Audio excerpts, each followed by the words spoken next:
Jadi sebenarnya niat itu bukan ditutur di dalam hati. Misal dalam hati kita berkata, aku sembahyang fardu zuhur 4 rakaat. Nah itu ngarannya hadisun nafsi, bukan niat. Tapi untuk orang-orang awam, orang-orang yang masih kada bisa, hal itu masih dibolehkan. Sebenarnya niat itu adalah kesadaran bahwa aku ini melaksanakan sembahyang fardu zuhur. Walaupun kata dibaca berurut, aku sembahyang fardu zuhur, iya nang panjang Allah jadinya. Nah, karena dalam hati waktu Allahu Akbar itu membaca nih itu.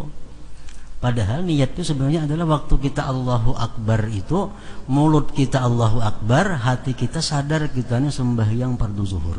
Cukup itu. Namun kada bisa nang macam itu masih dibolehkan nang tadi. Mulut Allahu Akbar, dalam hati aku sembahyang fardu zuhur 4 rakaat, menghadap kiblat, mengikut imam tunai karena Allah Ta'ala. Nah itu masih dibolehkan.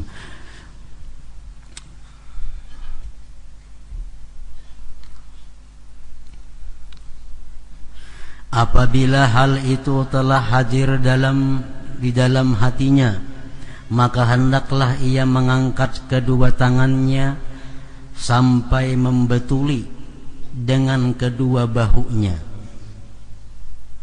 Setelah melepaskan keduanya, sekira-kira kedua telapak tangannya membetuli dengan dua bahunya dan kedua ibu jarinya membetuli dengan kedua bagian bawah telinganya dan ujung-ujung jarinya membetuli dengan ujung telinganya, agar ia menghimpunkan antara hadis-hadis yang ada padanya.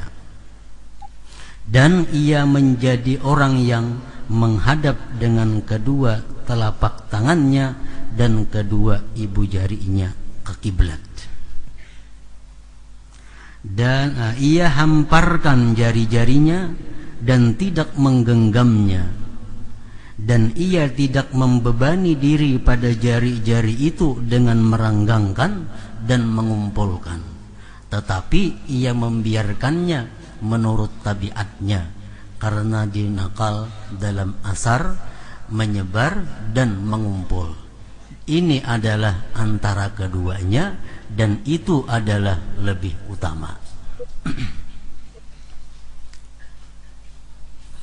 Nah, jadi takbir mengangkat kedua tangan itu supaya ujung jari nang di atas ini membetuli atas telinga, ibu jari ini membetuli bawah telinga. Itu misalnya membetuli, bukan disantukakan kada. Membetuli. Nah kemudian kedua telapak tangannya menghadap kiblat. Jangan jam itu miring ngarannya. Allahu Akbar, kemana nih hadapnya telapak tangannya? Allahu Akbar, itu mesti telapak tangan keduanya ini menghadap kiblat. Yang kedua, jari ini dibiarkan kayak tabiatnya macam apa? Artinya kada usah diranggangakan, ada usah dirapatakan. Biar seadanya. Nah, ada juga pendapat dirapatakan. Ada juga pendapat diranggangakan. Nah, Imam Ghazali mengambil tengah, yaitu jari-jari itu biarkan macam tabiatnya, kada usah diurus. Usah diperhatikan macam apa adanya. Nah, dan jangan sekali digenggam.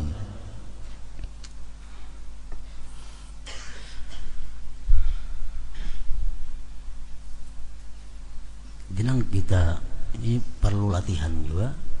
Sorangan di hadapan cermin, Allah Akbar. Di cermin maka supaya kau melihat pas kada nih. Allah Akbar. Supaya sembahyang itu bujur-bujur sempurna. Allahu Akbar. Nah, jadi ini ujung jari tengah ini atas telinga sini, andaknya betulannya telunjuk ibu jari ke bawah telinga sini. Nah, ini. Jadi telapak tangan mesti menghadap kiblat. Ada pendapat yang mengatakan sunat ditundukkan sedikit jarinya, supaya ujung jari menghadap kiblat. Ada juga mengatakan kada usah, rata aja macam itu. Yang penting telapak tangannya menghadap kiblat.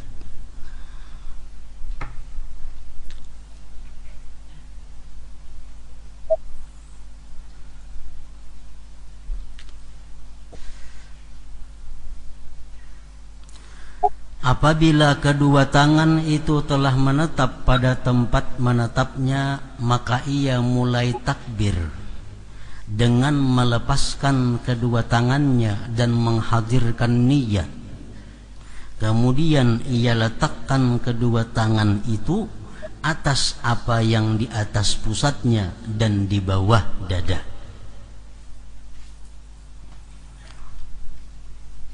Jadi takbir itu, ini Imam Ghazali, bermacam-macam imam cara bertakbir. Jadi Imam Ghazali ini menurut pendapat Sidin yang paling baik adalah antara Allahu Akbar dengan mengangkat tangan itu. Jadi waktu kita mengangkat, kita pray, jangan bertakbir dulu. Nah, sudah ini kira-kira tepat andaknya di sini, hanya Allahu Akbar. Nah, jadi waktu mengangkat itu kada usah dulu, angkatnya berani aja. Nah, sudah sampai di sini hanya Allahu Akbar. Nah, itu pendapat Imam Ghazali yang paling baik macam itu. Angkat perai, jangan berbacaan dulu.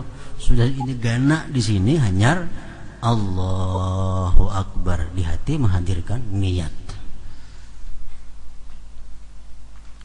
Itu pun dilatih juga, mun kada mahir kada kawai juga langsung itu. Nah, dilatih.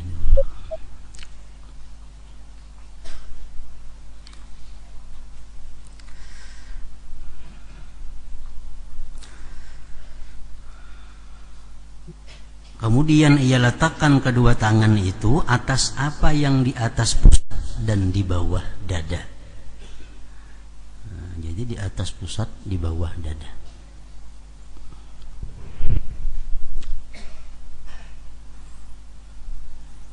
Oleh para ulama ahli hikmah mengatakan, kenapa tangan kita ini diandak di intang sini, di bawah dada, di atas pusat. Nah, ini adalah satu isyarat untuk mengandang nang apa, supaya hati ini jangan turun ke parut jangan naik ke hati.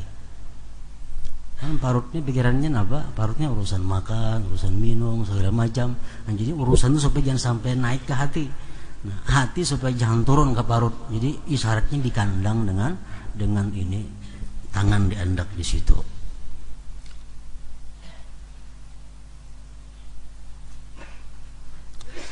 Ia letakkan tangan kanan di atas tangan kiri sebagai penghormatan bagi tangan kanan dengan keadaan di bawah, di atas tangan kanan. Sebarkan jari telunjuk dan jari tengah atas tangan kanan sepanjang lengan, dan ia genggam dengan ibu jari, jari manis dan jari kelingking atas pergelangan tangan kiri. Jadi menandak tangan ini pun menurut Imam Ghazali, dua bilah jari ini membujur pergelangan. Nah, sedangkan tiga jari ini menggenggam kok ngarannya ini lilipatan antara dua tangan nih, kok bahasa Arabnya. Nah, jadi tiga jari ini menggenggam ini. Nah,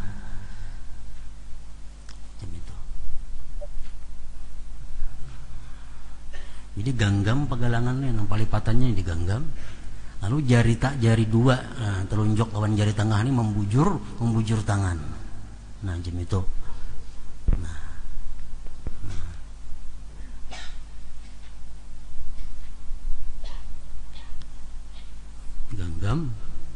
dengan 3 bilah jari tengah, jari telunjuk membujur lurus. Nah itu.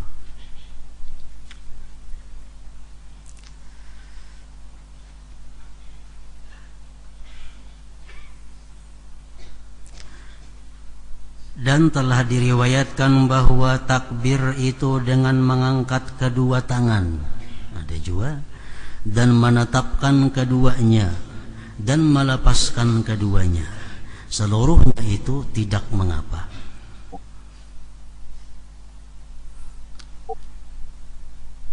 Dan telah diriwayatkan bahwa takbir itu dengan mengangkat kedua tangan dan menetapkan keduanya dan melepaskan keduanya, seluruhnya itu tidak mengapa. Ada mengapa artinya, nah mulai bawah Allahu Akbarnya, artinya tangannya masih di bawah, lalu Allahu Akbar, mulai bawah sampai habis barangnya, kayak itu kada mengapa. Nah, tapi nang baik nang kayak di atas tadi.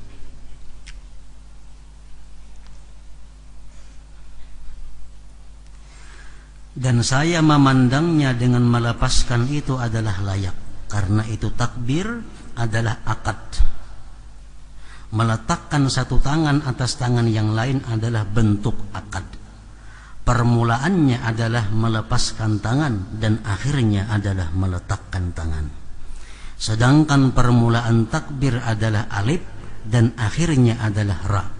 Maka layaklah memelihara kesesuaian antara perbuatan dan akad. Itu Imam Ghazali memperkuat alasan sidin yang pertama tadi yang lebih baik. Karena yang pertama ini perai aja itu seperti mukaddimahnya, seperti permulaannya mukaddimah. Nah, sudah ini di sini gana hanya mulai.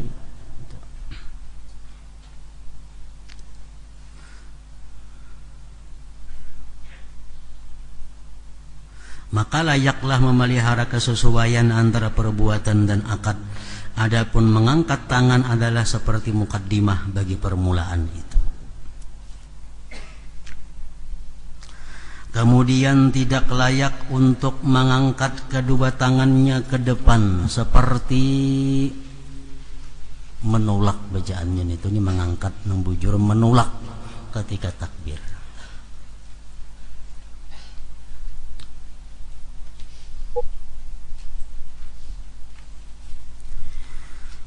Kemudian tidak layak untuk mengangkat kedua tangannya ke depan seperti menolak ketika takbir itu. Artinya mengangkatkan Allahu Akbar, nah kayak itu kan menolak lo kayak ini modelnya. Nah kada patut macam itu kita bertakbir Allahu Akbar nggak siniannya. Nah, kayak model kada hendak nih tuh menolak.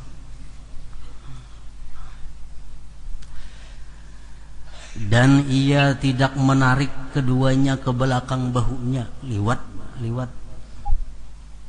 bahu. Allah, nah, liwat ke sini, keliwatan, jangan juga.